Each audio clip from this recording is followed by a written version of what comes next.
大家回到我的心理学 Q&A section。 今天我们要说的主题就是 Dissociative Identity Disorder 人格分裂症。不知道大家对于人格分裂症的了解有多少，但是不少人对于人格分裂症还是有很多的误解。那今天的视频就带你了解到人格分裂症的一些案例研究、症状，怎么样才会被诊断为人格分裂症，以及关于人格分裂症的一些争论等等。我们先从案例研究开始。人格分裂症历史上最出名的案例之一就是比利了。相信很多人都有听说过关于24个比利的故事。比利的故事通过很多形式被流传着，这些形式包括了书籍、电影、歌曲。我大概把比利的故事简短的阐述一下，让大家对于人格分裂症有一个大概的了解。比利原名威廉·斯坦利·密里根，他起初会被发现是因为警方发现了连续好几起强暴杀人案，而比利作为嫌疑犯被逮捕了，因此比利也被称作为美国历史上第一位犯下重罪，结果却获判无罪的罪犯。被逮捕后的比利声称自己没有犯下任何罪行，对于那些证据和自己的行为也毫无记忆。在经过与律师的交谈后，律师发现比利有些奇怪，在律师的耐心询问下，终于发现了比利有多重人格。一番一番的治疗和了解下，他们发现比利最终拥有24个人格，包括主人格威廉自己。据比利阐述，他的所有人格会住在一个大厅中，大厅的中心有一盏聚光灯，谁站在聚光灯之下，谁就能控制比利的身体。而聚光灯旁的人则无法知晓比利正在经历的事情，也对其他人格经历的事情没有任何记忆。当比利遇到不同的事情的时候，不同的人格就会出来保护比利。我们先来一一了解这24个人格。这24个人格一共被分类成3种类型：内在人格、不受欢迎的人格和老师。内在人格包括了10个人格，其中就有主人格比利自己本身，美国人。第二个人格是出现次数比较频繁的人格，阿瑟，22岁，英国人，戴眼镜。阿瑟有着一口流利的英国腔，理性、冷酷。他自修物理、化学、医学，能说阿拉伯文。他是第一位发现其他人格存在的人，因此阿瑟也负责管理其他人格，决定什么时候让哪一个人格出来，好让能确保比利的安全。接下来是里根，23岁，南斯拉夫人，说着带有斯拉夫口音的英语，会塞尔维亚和克罗地亚语。里根这个人是属于比较充满仇恨和暴力的人格，在危机状况下，他将代替阿瑟负责管理其他人格。再来是亚伦，18岁，人格中唯一的右撇子，他擅长欺骗和操纵，所以他负责对外联络。第5个人格是汤姆，16岁，具有反社会倾向，与亚伦相似，经常被认错。汤姆精通逃脱术，之前还在警方的手铐中成功逃脱过，会吹萨克斯管，擅长风景画。丹尼14岁，是一个身材瘦小、害怕陌生人的小孩，容易受到惊吓。丹尼曾经被逼挖坟墓活埋自己，因此丹尼作画只画有生命的东西。戴维8岁，是负责承受痛苦的人格，他性格敏感，善于理解他人。克里斯汀3岁，是一位聪明但是患有失独症的英国小女孩。克里斯朵夫是克里斯汀的哥哥，13岁，性格温顺但内心充满不安。第10个人格就是阿达拉娜，19岁，性格孤独、内向、害羞，擅长家务事。不受欢迎的人格共有13个，这些是被阿瑟压制住的人格，他们身上通常都具有令人讨厌的特点。例如菲利普，20岁，纽约人。菲利普性格粗暴，习惯使用粗俗的言语。凯文，20岁，曾经策划抢劫案，虽然善于谋划，但是用在了不好的地方。瓦尔特，22岁，澳大利亚人，自认是狩猎专家，性情古怪。阿普里尔19岁，是一位女流氓，曾经想要报复比利的父亲，甚至其他人格都觉得他精神不正常。接下来是塞缪尔，18岁，犹太人，他是所有人格中唯一相信神的人。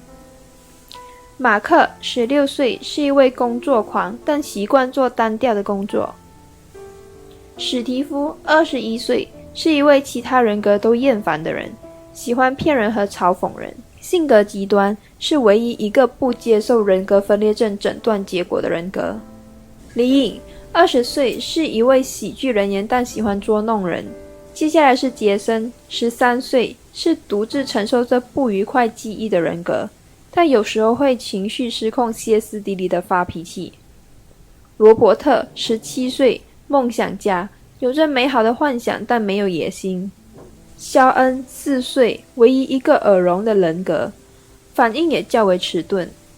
马丁19岁，自视甚高的纽约人，喜欢炫耀，妄想不劳而获的人。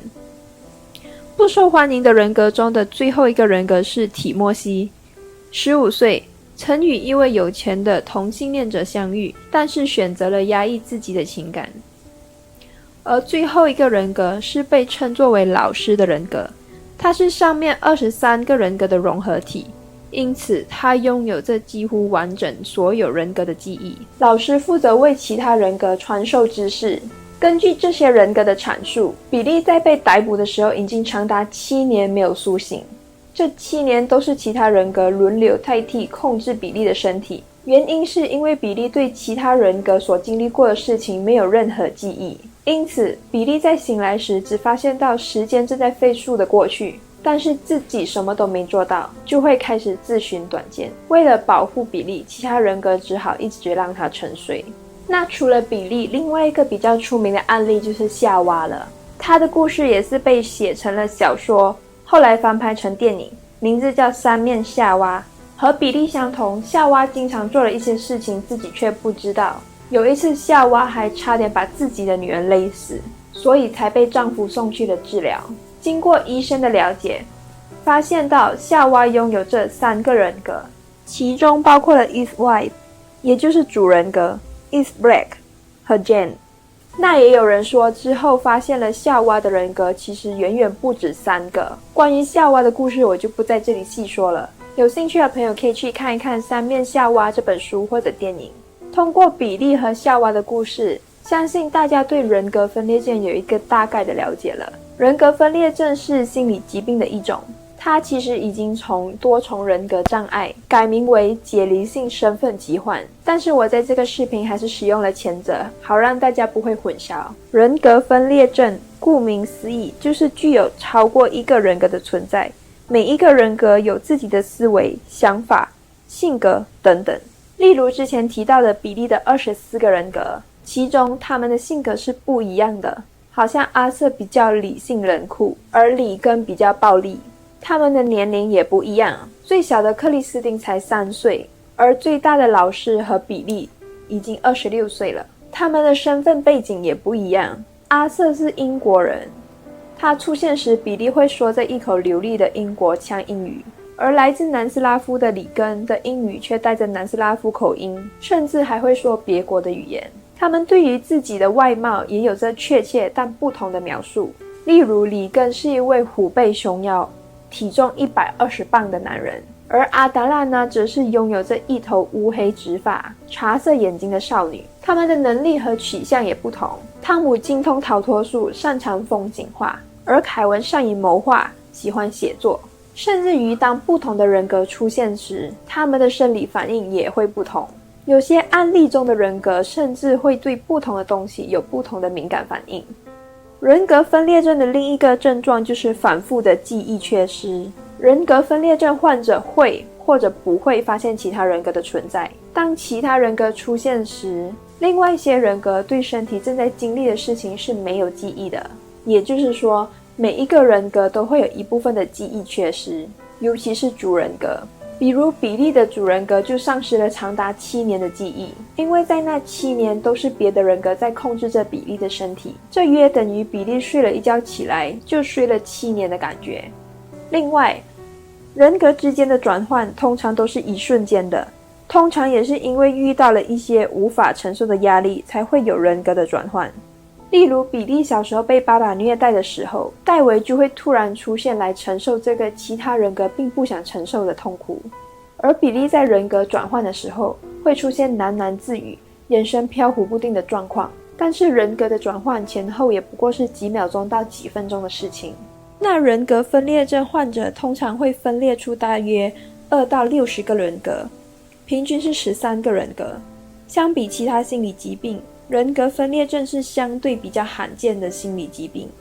但是数据显示了，78%患有人格分裂症的患者都会试图自杀，可想而知这个心理疾病带来的痛苦是多么的强大。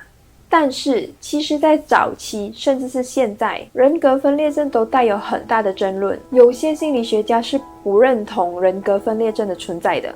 其中一个强大的理由是，在一部讲述了人格分裂症的电影上映后，人格分裂症的确诊数量突然增加。另外，一个患者拥有的人格数量也直线上升，从几十个到几百个人格。除此之外，也有心理学家提出，人格分裂症的症状或许可以通过角色扮演或者催眠诱导而成，这让心理学家在诊断患者时面临着很大的困难。